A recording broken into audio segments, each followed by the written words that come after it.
Hey guys, welcome back. So we've got a scraper here that has been split. The customer split it and they were doing some work on it. And they found an issue with the holes here for the hitch. Those holes right there, we'll get up there in a minute and show you exactly what's going on. But you could see part of the issue.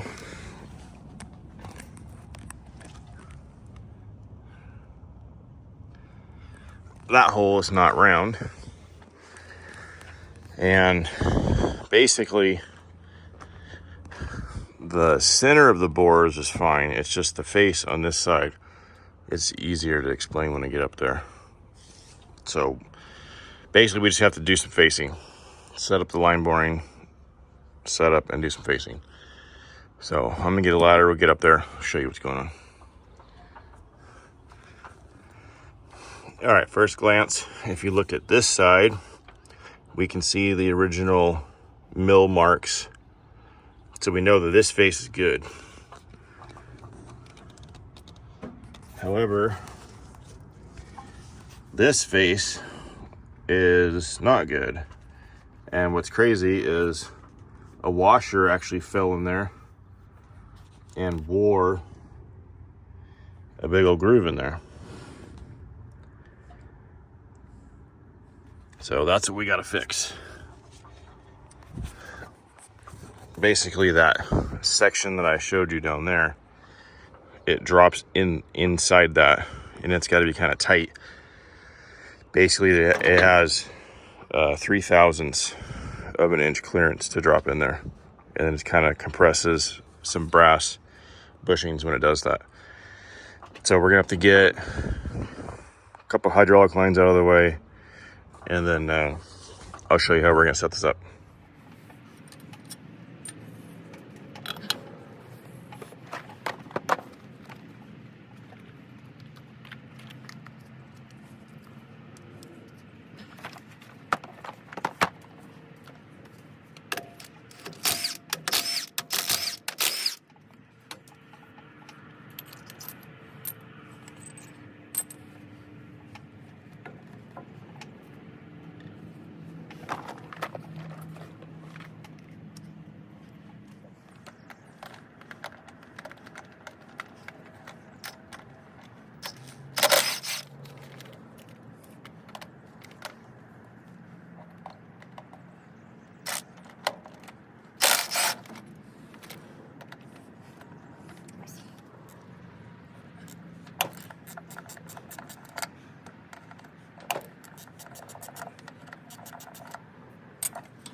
It's interesting.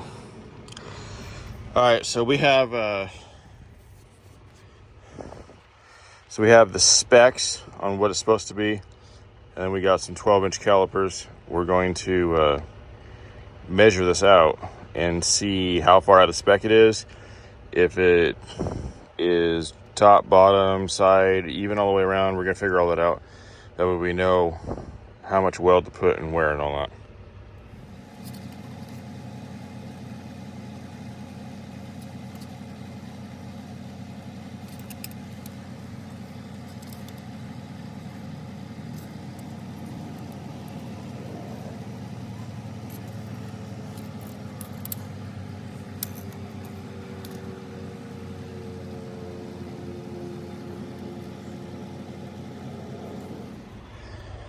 All right, according to our measurements and what the book says, we are 21 thousandths bigger than spec.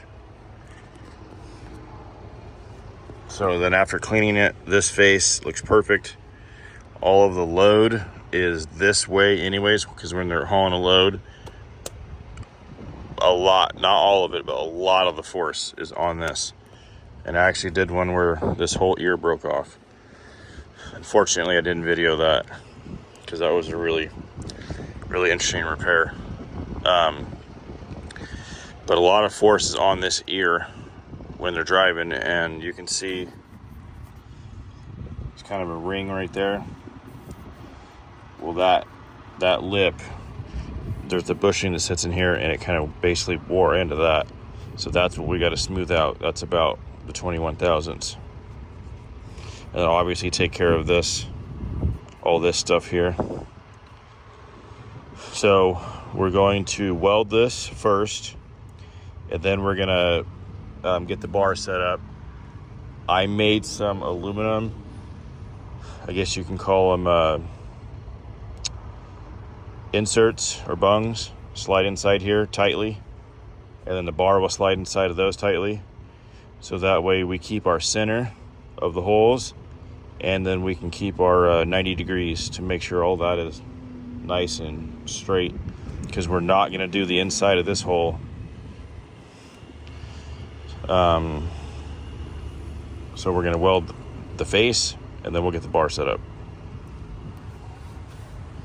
But we are going to clean it up a little bit better first, probably sand the high spots down and all that. All right, got the welder all set up. We're going to preheat this a little bit. It's already 111 degrees out here in the morning, and it is freaking unbelievably hot. I got my crane holding the pipe liners cloud above me, and so we're gonna preheat this before we start welding on it. Then we're gonna weld it with MIG welder ER70S6 7525 gas at 35 CFH. All right, let's get to it.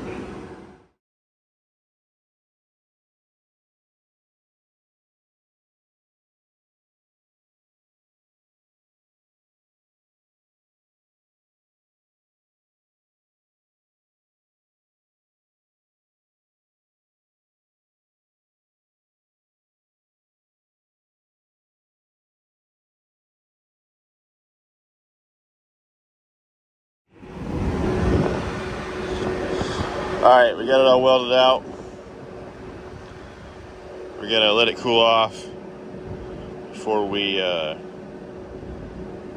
put our aluminum pieces in there, because I want everything to fit nice and snug. So, might be able to hear the wind.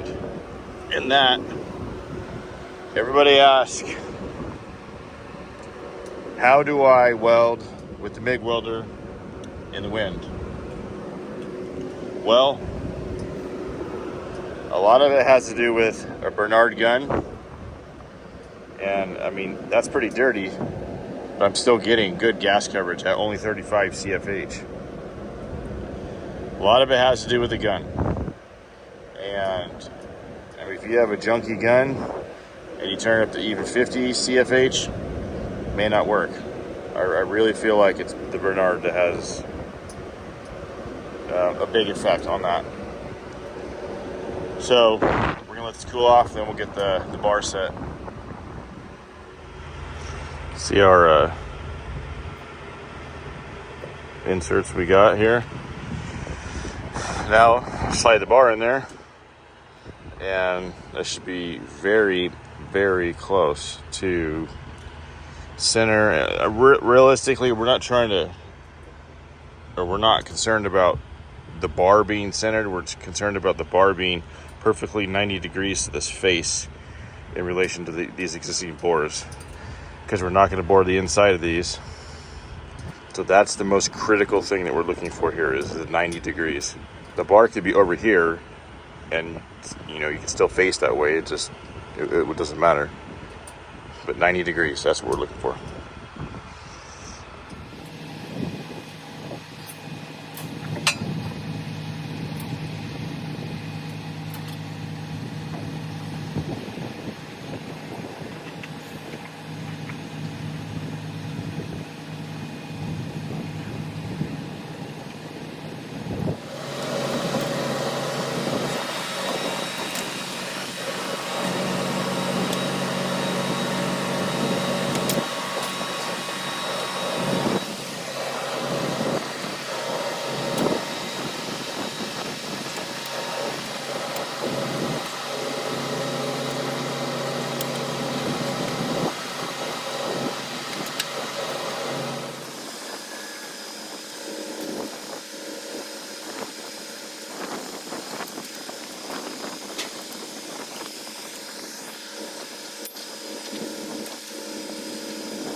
Of course, the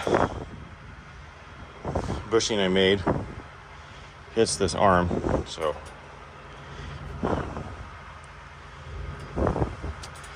probably be all right to pull that off. All right, well, I'm gonna get this off and get everything set up here so we can start cutting on this. I feel like I'm wasting time on it. Well, as I suspected, my facing tool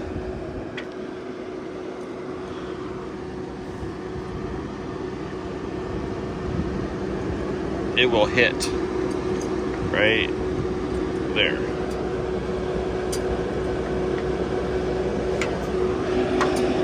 That's unfortunate, so we have to do this a different way. Basically, we'll have to just step the tool out until we get the whole face. It's not as accurate, not as precise, and it's going to take a lot longer. Would be really nice if that fit in there, though. All right, well, I'll get something set up on here, whatever I think is going to work the best, and then I'll show you. All right, well, I was playing with this facer, seeing if I could make it work somehow, maybe take something apart, or I don't know, but you can see how far off it is. It's about a 1/2 inch too long to make that full swing in there. It's all right, we'll do it with these.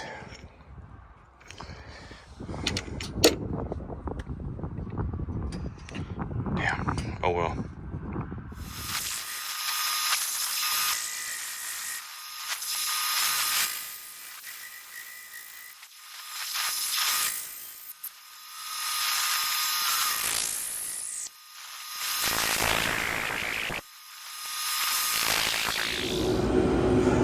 All right, so basically we've just been extending the tool out as far as I can, and I reached the limit for the tool inside the bar by itself.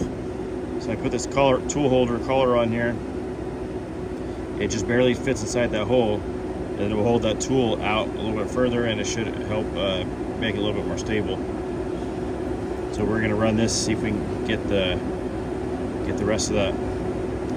So what I did basically was cut the center, and I had to pull the bar out, measure it, cut it, pull the bar out, measure it, cut it. I had to do that about 5 times until I got it right on, and I'm just chasing that line all the way out, and then measure it, and hopefully it came out right. There's not really a good way to do this without a facing tool, but this will work.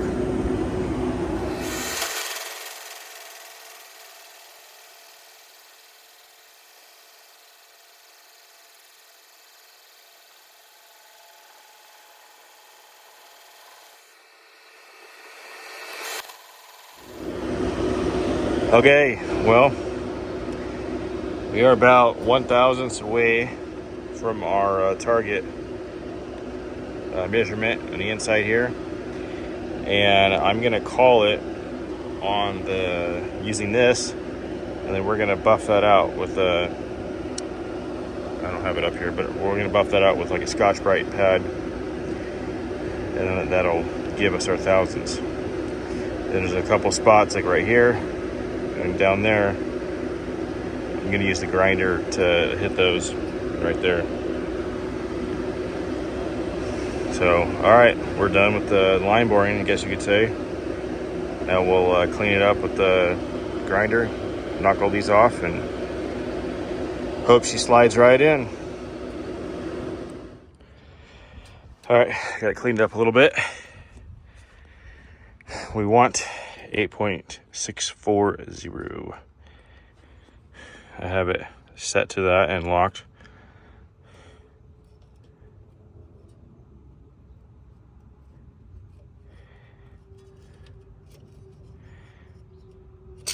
I mean, it's right there. It's plus or minus 3 thousandths is what spec calls for. So